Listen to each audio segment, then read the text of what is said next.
Anggota Dewan Pengawas Komisi Pemberantasan Korupsi, Dewas KPK, Albertina Ho mengungkapkan perkiraan nilai pungutan liar di rumah tahanan, rutan, KPK mencapai 6,148 miliar rupiah. Jadi, teman-teman menanyakan totalnya berapa? Saya tidak bisa menyatakan yang pasti, tetapi sekitar 6,148 miliar rupiah sekian itu total kami di Dewas, kata Albertina di Gedung Pusat Edukasi Anti Korupsi KPK, Jakarta Selatan, Senin 15 Januari 2024.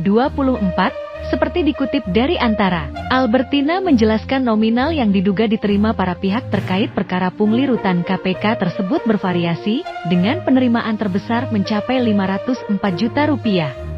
Lalu kalau kita hubungkan dengan uang-uang yang diterima itu paling sedikit itu menerima 1 juta rupiah. Dan yang paling banyak menerima 504 juta rupiah sekian itu yang paling banyak, ujarnya. Pemeriksaan oleh Dewan Pengawas KPK menemukan ada 93 pegawai KPK yang diduga terlibat dalam perkara pungli di rutan KPK.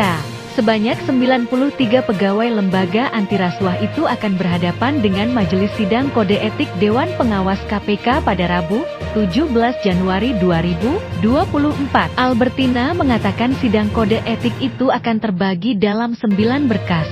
Masing-masing 6 berkas untuk 90 orang dan 3 berkas lainnya masing-masing untuk 1 orang. Kasus pungli rutan ini dibagi dalam 6 perkara yang akan disidangkan segera, dan ada 3 lagi yang akan disidangkan setelah perkara ini. Jadi, kita bagi dalam 9 berkas, karena yang terlibat cukup banyak ada 93 orang, katanya. Albertina mengatakan pemisahan berkas sidang etik itu dilakukan karena penerapan pasal kode etik yang berbeda. Namun, dia tidak menjelaskan lebih lanjut soal pasal yang diterapkan.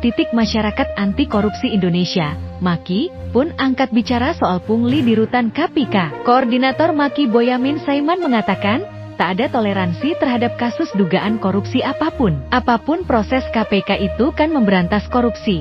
Maka ketika ada dugaan korupsi dalam bentuk sekecil apapun termasuk pungutan liar, itu tidak boleh ada toleransi, zero tolerance. Enggak boleh dimaafkan. Karena itulah dasar-dasar KPK dipercaya masyarakat.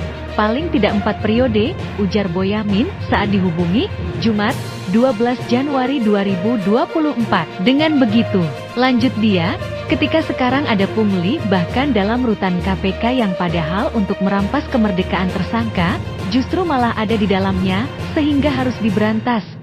Akan menjadi kanker di KPK jika tidak ditindak, maka harus tegas, kata Boyamin. Namun, Boyamin mengingatkan, selain proses etik juga seharusnya diproses pidana. Dinyatakan bersalah ya harus diberhentikan dengan tidak hormat pegawai-pegawai KPK itu, ucap dia. Karena kalau tidak akan menggerogoti KPK tinggal nama, dengan sendirinya akan jadi mayat hidup dan tidak dipercaya masyarakat. Itu tidak boleh terjadi, maka harus tegas. Istilah klasik membersihkan lantai kotor tidak boleh dengan sapu yang kotor dan KPK dituntut itu, tandas Boyamin.